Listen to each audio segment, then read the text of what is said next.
Champions লিগের quarter ফাইনালে উঠেছে Barcelona, Bayern Munich, Inter Milan ও পিএসজি। শেষ ১৬তে থেমেছে মোহামেদ সালাহ, দারউইন নুনেজের লিভারপুল। রাউন্ড অফ 16-এর দ্বিতীয় লিগে বেনফিকাকে ৩-১ গোলে হারিয়েছে বার্সেলোনা। পিএসজির কাছে ১-০ গোলে হারের পরও অ্যাগ্রিগেটে সমানে সমান ছিল লিভারপুল। তবে পেনাল্টি শুট আউটে ৪-১ ব্যবধানে হেরে বিদায় নিয়েছে অলরেডস। লেভারকুসেনকে ২-০ গোলে হারিয়ে বায়ার্ন আর ফেইনুর্ডকে ২-১ ব্যবধানে হারিয়ে শেষ ৮-এ নাম লিখিয়েছে ইন্টার। দেশের ফুটবলের খবর। সৌদি আরবে বিশ্রামের পর অনুশীলনে ফিরছে বাংলাদেশ দল। প্রথমবার জাতীয় দলের সাথে অনুশীলন করেছেন ইতালি প্রবাসী ফাহমিদুল ইসলাম। ফুটবলারদের সামর্থ্য অনুযায়ী ৬০ থেকে ৯০ মিনিট মাঠে কার্যকরী ফুটবল খেলার মতো ফিট করছে কোচিং স্টাফ। সিনিয়রদের পাশাপাশি পিয়াস আহমেদ নোভা, শাকিল আহাদ তপুদের মতো তরুণরাও ভারত ম্যাচের জন্য নিজেদের প্রস্তুত রাখছেন। গুরুত্বপূর্ণ ম্যাচ সামনে রেখে ফুটবলারদের মাঝে বেশ এনার্জি আর আত্মবিশ্বাস খুঁজে পাচ্ছেন হেড কোচ হাভিয়ের কাবরেরা। আর সপ্তাহখানেক সৌদি আরব থাকবে বাংলাদেশ দল। ১৭ মার্চ ঢাকা ফিরে ২০ মার্চ যাবে ভারত। সিনিয়র রাকিব ভাই আছে, তারপরে মুরসালিন ভাই আছে, তারপরে নতুন প্লেয়ার আলামিন, আবার আমি। So tough, I think tough হবে, বাট সমস্যা নাই। অ্যাজ এ নাম্বার 9 হিসেবে আমি এখানে ফাইট করব, এবার ইনশাল্লাহ খেলা ট্রাই করব। আমার পজিশনে সিনিয়র প্লেয়ার আছে, তারা অনেক দিন ধরে খেলতেছে ন্যাশনাল টিমে, তাদের অনেক এক্সপিরিয়েন্স আছে। তো আমি চেষ্টা করব আমি আমার সর্বোচ্চটা দিয়ে খেলার এবং টিমে জায়গা করে নেওয়ার। ফুটবলারদের মাঝে বেশ এনার্জি আর আত্মবিশ্বাস লক্ষ্য করছি। আমি চাই সবাই সামর্থ্য মতো খেলুক। যে ৬০ মিনিট মাঠে থাকতে পারবে সে সেই সময়টাই ভালোভাবে খেলুক, আর যে ৯০ মিনিট থাকবে সে তার মতোই খেলুক। হোম অর অ্যাওয়ে পদ্ধতিতে হচ্ছে না সাফ চ্যাম্পিয়নশিপ। কেন্দ্রীয়ভাবে এক ভেন্যুতে হবে টুর্নামেন্ট। মঙ্গলবার নেপালের কাঠমান্ডুতে অনুষ্ঠিত সাফ নির্বাহী কমিটি সভায় এ ব্যাপারে প্রস্তাব এসেছে। তবে এখনো ভেন্যু ও তারিখ চূড়ান্ত হয়নি। সাফ সভাপতি কাজী সালাউদ্দিন সভায় সভাপতিত্ব করেন। তবে সময় স্বল্পতায় পুরনো পদ্ধতি থেকে পিছু হটেছে। সাফের মার্কেটিং পার্টনার স্পোর্ট 5-এর প্রতিনিধিও বৈঠকে উপস্থিত ছিল। দেশের ১ নম্বর gas stove RFL gas stove, যা বেশি তাপেও ফাটে না আর হ্যাসেল ফ্রি অটো ইগনিশন নিশ্চিত করে ঝামেলাহীন রান্না। আরএফএল গ্যাস স্টোভ, নিরাপদ ও ঝামেলাহীন। ক্রিকেটের খবর। ঢাকা প্রিমিয়ার লিগ আজ শুরু ৪র্থ রাউন্ড। মিরপুরে পার্টেক্সের বিপক্ষে লড়বে চ্যাম্পিয়ন আবাহনী। মোহামেডানের প্রতিপক্ষ ব্রাদার্স। আর বিগ ম্যাচে প্রাইম ব্যাংক খেলবে লেজেন্ডস অফ রূপগঞ্জের বিপক্ষে। সবগুলো ম্যাচ শুরু সকাল ৯টায়। Abahani, Mohammedan, Prime Bank, Legends of Rupganj সহ ৭ দলের পয়েন্ট ৪। ৩ ম্যাচে জিতেছে ২টি।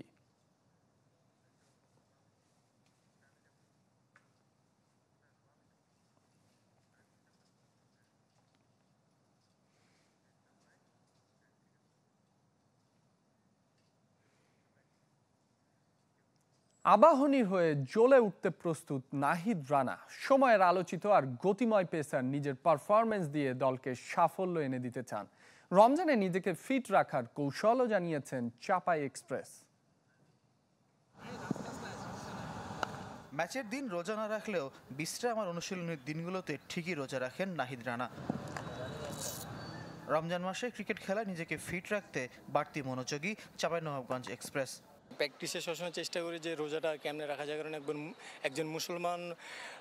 একজন মুসলমান হয়ে এটা আমাদের হচ্ছে কাজ। গত কবছরের ধারাবাহিকতায় এবারও ঢাকা প্রিমিয়ার লিগ রোজায়। তাই পবিত্র এই মাসে ক্রিকেট থেকে দূরে থাকার সুযোগ নেই নাহিদ রানার জন্য। তাই সেহরি ইফতারের সময় খাওয়ার তালিকায় নজর রাখেন ভালোভাবে। রোজা রেখে ইফতার করে তারপর দিন আবার ম্যাচ। তো ভাজা পোড়ার চাইতে আমি মনে করি ভালো জিনিস খাওয়া ভালো, যেমন হচ্ছে যেসব জিনিসগুলো শরীরে পানি ধরে রাখবে, শসা, তরমুজ, আরও অনেক কিছু আছে, ফল, ফ্রুটস, তারপর হচ্ছে ডাব। ইনজুরি ব্যবস্থাপনার সাথে মানিয়ে নিতে বিশ্রামে ছিলেন নাহিদ রানা। খেলা হয়নি প্রথম ২ ম্যাচ। তৃতীয় ম্যাচে ফিরেই নিয়েছেন ২ উইকেট। রূপগঞ্জ টাইগার্সের বিপক্ষে জিতেছে তার দল। যে কটি ম্যাচ খেলবেন সেখানে ধারাবাহিকতা ধরে রাখতে চান।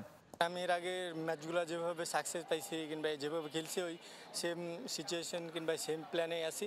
চেষ্টা করবো মাঠে যে টিমকে আমার বেস্টটা কেমনে দেওয়া যায়। প্রথমবার দেশের বাইরে ফ্র্যাঞ্চাইজি লিগ খেলার অপেক্ষায় পুলকিত নাহিদ রানা। পিএসএল এর পেশোয়ার জালমি তাকে কিনেছে, তবে খেলতে বিসিবির অনাপত্তিপত্রের অপেক্ষায়। ফয়জুল ইসলাম, চ্যানেল 24, ঢাকা। বাংলাদেশের সবচেয়ে দামি ক্রিকেটারকে ক্রিকেট বোর্ডের বেতন বিবেচনায় তাসকিন আহমেদ মাসে 10 লাখ টাকা বেতন, বছরে 1,20,00,000 বোনাস, ম্যাচ ফি, ডেইলি অ্যালাওয়েন্স মিলে অঙ্কটা ছাড়াতে পারে 3 কোটি। 15 মার্চ থেকে ঢাকা প্রিমিয়ার লিগে দেখা যেতে পারে এই পেসারকে। আইপিএল, পিএসএল বা বিপিএল না খেলেই বাংলাদেশি ক্রিকেটারের আয় বছরে কোটি টাকার বেশি, তাও আবার শুধুমাত্র বেতন থেকে। ক্রিকেট বোর্ডের নতুন কেন্দ্রীয় চুক্তিতে তাসকিন আহমেদের বার্ষিক বেতন 1,20,00,000 টাকা। একমাত্র A+ গ্রেডের ক্রিকেটার তিনি, মাসিক বেতন 10 লাখ। পরিশ্রম যে কখনো বৃথা যায় না তার জ্বলজ্যান্ত উদাহরণ ঢাকা এক্সপ্রেস। 2019 বিশ্বকাপে ইনজুরিতে দলের অংশ হতে না পারার পর পুনর্জন্ম হয়েছে পরের বছরই। প্রতিনিয়ত ছাড়িয়ে যাচ্ছেন নিজেকে। সবশেষ 2024 সাল কাটিয়েছেন স্বপ্নের মতো। আন্তর্জাতিক ক্রিকেটে 3 ফরম্যাট মিলিয়ে নামের পাশে 63 উইকেট। জায়গা পেয়েছেন উইজডেনের বর্ষসেরা একাদশে। সবশেষ বিপিএল এর এক মৌসুমে রেকর্ড গড়া 25 উইকেট নিয়েছেন। 3 ফরম্যাট খেলায় শুধু বিসিবি থেকে তাসকিনের আয়ের অঙ্কটা ছুঁতে পারে 3 কোটি। বেতনের সঙ্গে যোগ হবে ম্যাচ ফি, বোনাস। নতুন কাঠামোয় টেস্টে বোনাস 8 লাখ, ওয়ানডেতে 4 আর টি-20তে 2.5 লাখ। এবছর বাংলাদেশ খেলবে অন্তত 6 টেস্ট, 21 ওয়ানডে, 22 টি-20। মূলত টেস্টে ক্রিকেটারদের আকৃষ্ট করতে ওয়ানডের দ্বিগুণ ম্যাচ ফি লাল বলের ক্রিকেটে। তাসকিনের পর সর্বোচ্চ পারিশ্রমিক নাজমুল শান্তর। এ ক্যাটাগরির ক্রিকেটার হিসেবে 8 লাখ, আর অধিনায়ক হওয়ায় বাড়তি আরও 80,000 টাকা ঢুকবে শান্তর অ্যাকাউন্টে। এ ক্যাটাগরির বাকি 2 ক্রিকেটার মেহেদী হাসান মিরাজ, লিটন দাস। বি ক্যাটাগরিতে 6 লাখ, সিতে 4, ডিতে বেতন 2 লাখ টাকা। 21 ক্রিকেটারের কেন্দ্রীয় চুক্তির বেতন বাবদ 2025 সালে বিসিবির ব্যয় হবে প্রায় 14 কোটি টাকা। রেদমান শুয়েব, চ্যানেল 24। বাংলাদেশ যুব দলের শ্রীলঙ্কা সিরিজের সূচি চূড়ান্ত। আগামী মাসের শেষে দ্বীপদেশটিতে সফর করবে যুবা টাইগাররা।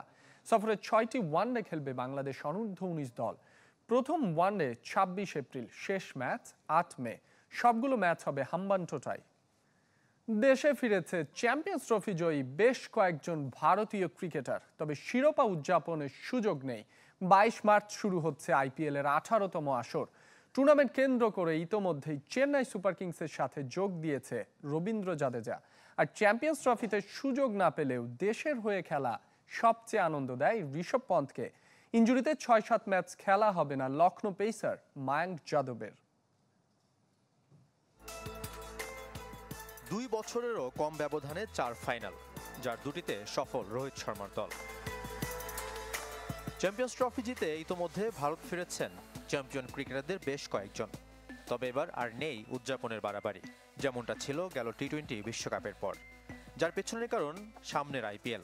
22 মার্চ শুরু দীর্ঘ 2 মাসের টুর্নামেন্ট। ক্রিকেটারদের সতেজ রাখতে 1 সপ্তাহের বিশ্রাম দিয়েছে ভারতীয় ক্রিকেট বোর্ড।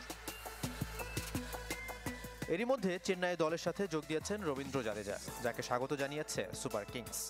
জাদেজার দেখা মেলে তেলুগু সিনেমা পুষ্পার ভঙ্গিতে। দুবাই থেকে ভারত ফিরেছেন ঋষভ পন্ত। খুব শীঘ্রই যোগ দিবেন লখনৌ সুপার জায়ান্টের সাথে। এবার অধিনায়কের আর্মব্যান্ড তার হাতে। ভারত দলের সাথে থাকলেও আইপিএলের সবচেয়ে দামি ক্রিকেটারের সুযোগ হয়নি চ্যাম্পিয়ন্স ট্রফির ম্যাচ খেলার। বেঞ্চ গরম করার হতাশা থাকলেও দেশের হয়ে শিরোপা জয় বিশেষ কিছু তার কাছে। ছোটবেলা থেকে আমার একটাই স্বপ্ন ছিল ভারতের হয়ে খেলা। আইপিএল এর কথা কখনো চিন্তাও করিনি। তবে আমার মনে হয় বর্তমান ক্রিকেটাররা আইপিএলকে বেশি গুরুত্ব দেয়। যদিও এটা গ্রেট প্ল্যাটফর্ম, তবে আমি বিশ্বাস করি দেশের হয়ে খেলার লক্ষ্য থাকলে বাকি সব কিছু এমনি এমনি হয়। টুর্নামেন্ট শুরুর আগে বড় ধাক্কা খেলো পন্তের দল। ইনজুরির কারণে প্রায় অর্ধেকের বেশি ম্যাচ খেলা হবে না পেসার মায়াঙ্ক যাদবের। কবে ফিরবেন সেটাও নিশ্চিত নয়।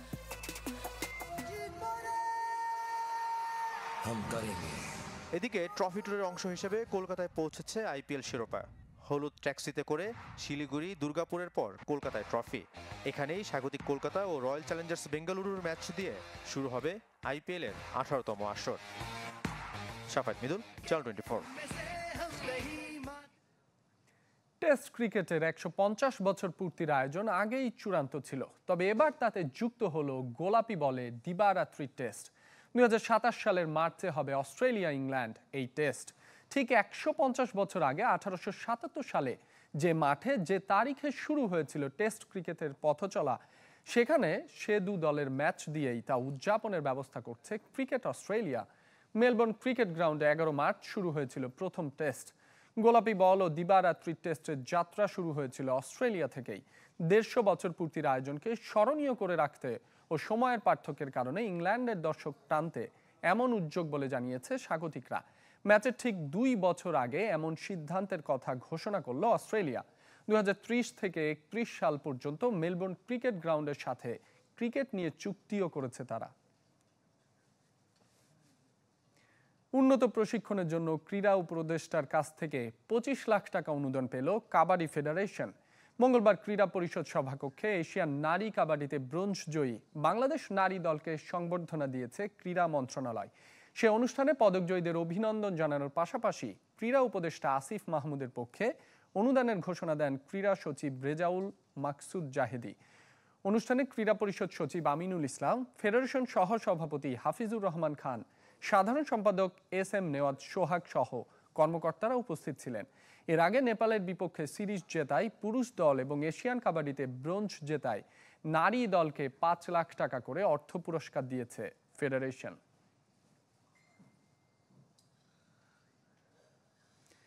কোটি টাকা প্রাইজ মানির বডি বিল্ডিং ও ফিটনেস চ্যাম্পিয়নশিপের টাইটেল স্পন্সর হলো বসুন্ধরা গ্রুপ। মঙ্গলবার রাজধানীর একটি রেস্টুরেন্টে আয়োজকদের পক্ষে নাজমুস সাকিব এবং পৃষ্ঠপোষকের পক্ষে বসুন্ধরা গোল্ড জিমের অপারেশন ও head of marketing Anisul Islam চুক্তিতে সই করেন। বসুন্ধরার ICBতে হবে বিডি মাসল শো। আয়োজকরা জানিয়েছেন, আসরে বিভিন্ন সংস্থা, ক্লাব সহ 4 শতাধিক প্রতিষ্ঠানের 1,500 বডি বিল্ডার 12টি ইভেন্টে অংশ নেবেন। মাসল শোর পাশাপাশি ফ্যাশন শো, লাইভ মিউজিক এবং ফিটনেস এক্সপো হবে ভেন্যুতে। ক্যাশ অ্যাওয়ার্ড সহ পুরস্কার হিসেবে থাকবে প্রাইভেট কার।